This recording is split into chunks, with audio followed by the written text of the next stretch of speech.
Welcome to Hope for Anxiety and OCD, episode 130. I am your host, Carrie, Bock, a licensed professional counselor in Tennessee. I am so excited that you are here with us today to talk about how do I know if a therapeutic retreat is right for me. I started doing day-long sessions about a year and a half ago. Since having the podcast, not being able to work from clients out of state, I have had people come visit me for multiple days and stay locally and come to the office. We've seen great results from that. I just want to open that opportunity up to more people. To some of you who are listening, know that you can go online to my counseling website, bythewellcounseling.com, and book a consultation session. I'll have you fill out some paperwork and we can talk through what makes sense for you in terms of moving forward. And if it doesn't make sense for you to take the time to do a therapeutic retreat, or I don't think that you're going to get good results from it, I will be honest and tell you. I don't take people on for these types of experiences who I don't think are going to have a good result. Let's talk about the structure of an intensive session or therapeutic retreat. Clients will come in the beginning and we'll do a mindfulness type activity to settle. If they are a Christian, we will definitely invite the Holy Spirit into that process. It's so powerful. The Holy Spirit knows exactly where we need to go, what we need to work on, and if we trust Him in that process, even if it doesn't make sense on the surface, things always go better. I also really want God to be speaking into people's hearts through this process, dropping in truths. Not just truths that they know in their head, but also that can permeate deep down into their spirit, into their body, their heart and mind, so that they can love God with everything that they have. Then what we do is we set an intention. The intention a lot of times has already been set ahead of time. We'll talk about that in the consultation. What is it that you hope to walk away from if we are, quote, successful here and have a great therapeutic experience? What do you hope to be different, or what do you hope to be responding to differently in your life? Depending on the state that the client comes in, depends on where I go next. Some clients come in and they're feeling very hopeless, feeling like, why is this going to work? I've done all these other things. How is this going to be any different? Maybe I'm that person who's the lost cause who just can't get any better. I think it's important for us as therapists to respect whatever shows up in the room. So if hopelessness is there for a reason, if it's there to protect this person from trying too hard again and potentially getting hurt, then I can empathetically respond to that. And we can usually move from a state of feeling hopeless to at least feeling maybe open or curious as part of the process. Other clients come in highly anxious because they know they're going to be working on things that they've been avoiding. So we may have to take a little bit more time to calm their nervous system a bit before we can engage in the activities, and that's okay. Other clients come in feeling okay, comfortable with the process, ready to go, ready to get engaged and get started. But wherever a person is at on that initial first day is fine. We just work with whatever is in the therapy room, knowing that things are going to shift and change as we go through the process. Somewhere in that first or second hour, we're developing a resource if this hasn't been created previously. The resource is a healthy adult part of self that can help wounded child parts heal. It's very significant and powerful for trauma work to get that on board. It helps our brain be able to make shifts to know that you're an adult now, that things are different. The lot is different than when you were a kid in terms of there are more things in your control, lessening a sense of powerlessness. While at the same time, knowing when we were children, we relied so much on adult caregivers to meet our needs. Now that we are adults, we can start to learn to meet some of those needs ourselves. And also, we can open ourselves up to allow God to pour in and meet those needs for us.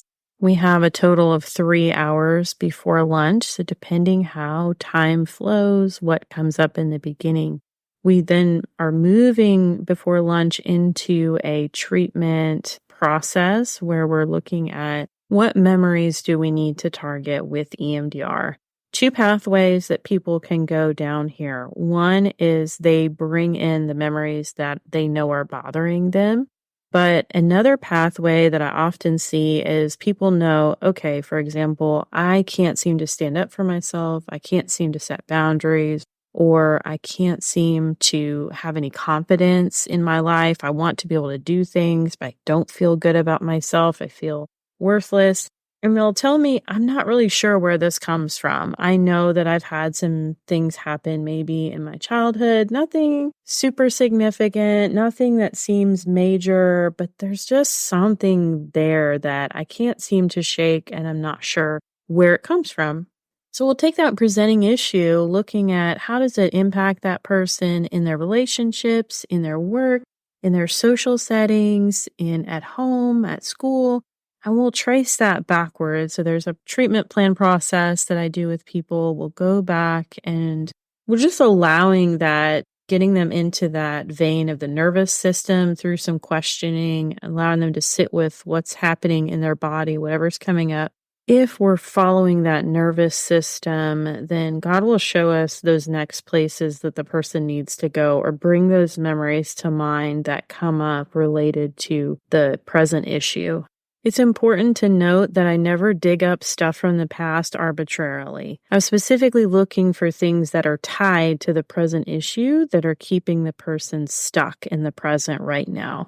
We're not going on a fishing expedition to see whatever painful stuff we can dig up. No, what we're doing is we're saying, what's here right now and what space in the past is stuck and is keeping you from being able to do the thing that you want to do in the present. This is helpful whether people have had a lot of trauma or a little trauma, because if you've had a lot of trauma, you may not know what specific things you need to target that are connected to this present issue. You know that targeting everything is going to feel like too much, and we don't want to do that. We're not trying to overwhelm your system here. So we have 3 hours in the morning. We take an hour lunch break in the middle of the day, usually around noon. When we come back at 1, we're usually ready to start really getting into that trauma processing with EMDR. I found a couple things that move EMDR along a little bit faster for my clients. One of those things is EMDR 2.0, involves working memory taxation, bringing that memory vividly into the space of the working memory, trying to hold it there while at the same time being distracted by the therapist, giving you different tasks to do, allows your brain to chew that memory up differently and reduce distress a lot quicker. The other thing that helps people move along in the EMDR process and not get stuck or start looping has been integrating parts work. This allows people to process through very painful things with much less distress. Both of these, the EMDR 2.0 and the parts work. It used to be that I would find people were very overwhelmed emotionally when they would tap into these memories. Since I've been using EMDR 2.0 and parts work, people have been able to process without having the intense emotional re-experiencing. This is probably really good news if some of you have done EMDR in the past and you know how challenging it can be and how emotionally draining it can be. But it doesn't have to be. I'm coming from a space now of doing EMDR for over 10 years, going through the entire process to become the highest level of training you can receive, which is an EMDR consultant. So I've worked my way around EMDR forwards and backwards. I've had people tell me, I haven't been able to do EMDR in the past with a previous therapist, or it didn't do anything for me. They've still been able to have good results. There are some times where we go a little bit more heavier on parts work because we need to focus on messaging that someone received, and we may process through some negative messaging received from caregivers, but we can still add a mode of bilateral stimulation to that. There are so many directions that you can go in a day-long session when you have the time. So for example, with people dealing with phobias, we can look at processing that with something called a future template. Similar to imaginal exposure, you're imagining how you would like to respond to that situation in the future, and processing and working through the body sensations come up related to that feared experience. Some things are easier to expose yourself to in an imaginal sense versus in a real life context. For example, if someone is afraid to get in an MRI machine, what we can do is have them imagine that process. I could also play sounds that the MRI is going to sound like.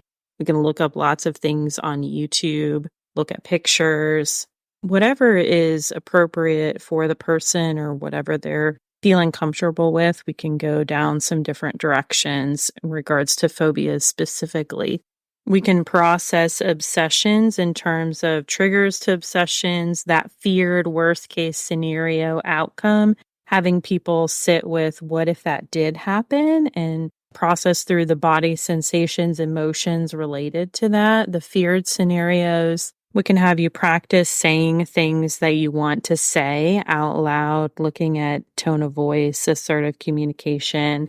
These obviously are just a couple of examples, but I hope it's giving you an idea of how much flexibility you have and how many different directions we can go down with those longer time periods and time frames. I often find multiple days are helpful for people who have more than one diagnosis. Examples of if they would identify that they have significant past trauma, PTSD-like symptoms, while also having OCD. I would consider these clients to be some of my favorite to work with, really clearing through the trauma and then helping them with the skills to be able to manage the OCD in the present. I have found that trauma certainly exacerbates OCD symptoms. Oftentimes, until we clear up that trauma from the past, we don't know how much that is going to help clear up the OCD or bring it down to a level that's more manageable, where the person can live with it in their day-to-day life and feel confident in being able to have the skills to manage the obsessions when they come up. I've named some of them, but let's talk about what issues are good to cover in an intensive. I've helped people with a variety of things. Recent event trauma, traumatic grief and loss, so that if you work through the trauma, then the grief process will be able to move a little bit easier, a little more smoothly. We're not trying to take away anyone's grief or sadness. We're just trying to remove the traumatic pieces that keep them from going through that grief process or keeping them stuck. Helping people with phobias, whether that's flying, doctors, dentists, anything medical procedure, I can identify and relate because I've had negative interactions with medical professionals, hospitalizations as a child that impacted me later in life when I faced other medical issues or uncertainties. Lack of confidence is commonly something that people seek more intensive or therapeutic retreat help for because it's such a complex issue. And that confidence can interfere with someone being able to date. It could be interfering with them getting a job promotion or interfering with their ability to set boundaries. It could be that you have an unhealthy family member that keeps roping you into some of the same unhealthy patterns, and you're constantly getting triggered by that person while at the same time wanting to maintain a relationship with them. We work through what does that look like to heal from the past hurt from this relationship? What does it look like to move forward and have a healthier relationship with someone? You can only control that health from your end. Obviously, you can't control the entire relationship health, but I've seen people be more at peace in stepping back from relationships a little bit or engaging in a different way than they have before. I find panic attacks to be something that we can target with EMDR, processing the first panic attack, the worst panic attack, how you'd like to be able to go out and not have the fear of having another panic attack. If you have any other issues going on that you think might be appropriate for a therapeutic intensive, certainly hit me up on the contact page and let me know what your thoughts are, a little bit of what you're trying to work through. And we can certainly always schedule a consultation and talk that through to see if this modality is right for you. Who is not appropriate for a therapeutic intensive? If you're in active addiction right now, you're probably going to need to seek help of some substance abuse treatment. Obviously, there may be other mental health concerns going on. You may want to find a co-occurring treatment facility where they can treat the substance abuse and the mental health. Eating disorders can be super challenging, and you may need some more intensive treatment. Basically, if you're at a level where you need to seek residential treatment, a therapeutic retreat or intensive may not be right for you. So that's something to keep in mind. Those I've found that do the best with this type of therapeutic setting have a level of openness towards the healing process. They believe that it's possible. They've tried other things in the past. They have a certain baseline level of self-awareness. I don't take people on for these types of experiences that don't have a connection to their emotions, that don't have a connection to their body, that aren't really sure how to give feedback or express what they're thinking or feeling. Those types of individuals really need a lot more baseline work of mindfulness, of tuning into their own experience, of developing a little bit more self-awareness. And then they might be ready at a later point for a more therapeutic retreat, intensive type setting. I want to talk to you about other considerations you may have when thinking about this type of therapy. We have 3 valuable resources: time, money, and mental energy. And depending on how you want to split those resources up in terms of receiving therapy, that's going to help guide your process, right? So, do you have the time to go to weekly or every other week therapy? There have been times in my life where I was looking for a grief support group. I was looking at being involved in something like that, and I kept running into not being able to find something that was what I was looking for or that would fit my schedule appropriately. I had so much going on with having a very young child. At that point in time, because I couldn't find something that fit, and I knew I really did need some type of more grief and loss work to happen, I chose to go to a day-long grief retreat myself. Let me tell you, it was absolutely incredible. I talked about it on a previous episode in terms of my grief and loss journey. I was seeing a therapist regularly, but something still felt a little bit like it was missing. I had such a great awareness through the process of the activities at this grief retreat that I thought I came there for one purpose. And then by the time I left, I realized that there was something else inside that I needed to grieve that I hadn't yet.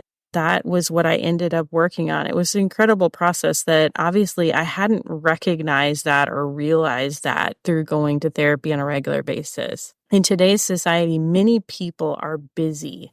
I talk to people who are literally running 7 days a week, and they feel like they cannot add one more thing to their schedule, yet they know they have things they need to work on. Maybe they've tried to go to weekly therapy and they end up canceling because the kid gets sick or because work then interferes and says you have to be over here. And they just can't seem to get that consistent rhythm or momentum of weekly therapy. So you have to take time into consideration. You also may have something to work through that has a time deadline. For example, if you're pregnant and you're trying to recover from your first traumatic birth, you're time limited on how long you have to receive therapy before you give birth again if you're already pregnant. Maybe you tell your spouse, yes, we're finally going to take that trip that we've always wanted to take for our 10th anniversary across the ocean, but you're afraid to fly. And now you know you've been avoiding dealing with it, but hey, I really need to work on my flight anxiety. before I get on the plane. So we talked about time as one of our resources. Now let's talk about mental energy. Usually when I tell friends or family that I do day-long sessions with people, the initial response usually is, "Whoa, that's a lot of therapy. That sounds like a lot." I don't know if you've ever seen that thing on social media that's like, choose your hard.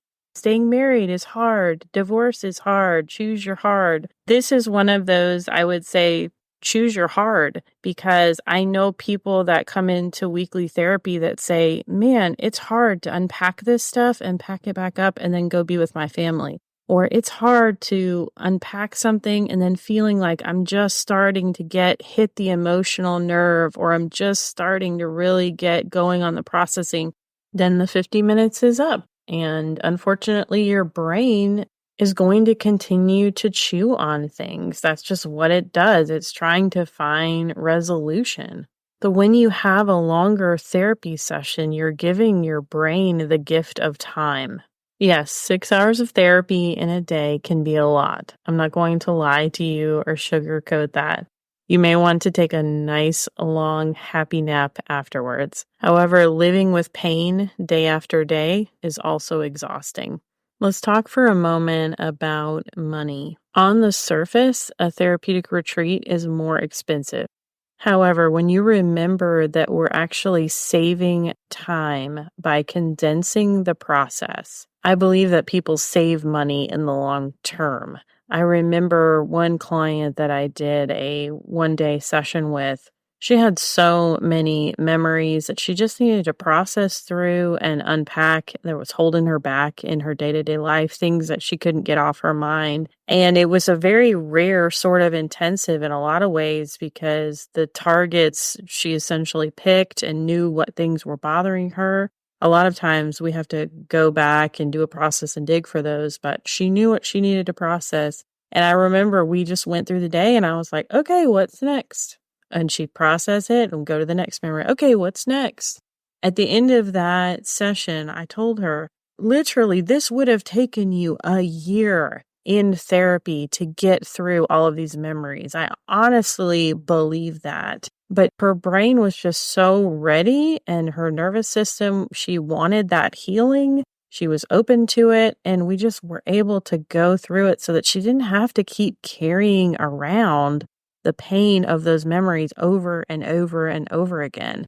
I can tell you from the therapist's perspective, I enjoy the longer sessions because we start to see a thread running through very quickly in all of these different memories. You experienced this, and that is the piece that has followed you around for your whole life. And today is the day that God wants to break that chain for you. And today is the day that you can say, I don't have to live under that lie anymore. I don't have to live with that limiting belief anymore. It stops today. And there is not anything else that lights me on fire more than that, guys. It's so incredible to see the work that God has done in people's lives over these longer sessions. I know for some of you, this episode really landed and you resonated with what I was saying. And if that's you, I just really encourage you to reach out on bythewellcounseling.com and click on the contact form. I would love to get in touch with you, or you can go on there and schedule a consultation and we'll talk more about if this is right for you. Do you want to be the first to know what's happening on the podcast? Join our email list at hopeforanxietyandocd.com. We've got some free downloads on there, and you have to actually click the download from your email in order to sign up for the list. So make sure you take that one extra step. Thanks so much for listening, and I'll be back next week. Hope for Anxiety and OCD is a production of By the Well Counseling. Our show is hosted by me, Carrie Bock, licensed professional counselor in Tennessee. Opinions given by our guests are their own and do not necessarily reflect the views of myself or By the Well Counseling. Our original music is by Brandon Mangrum. Until next time, may you be comforted by God's great love for you.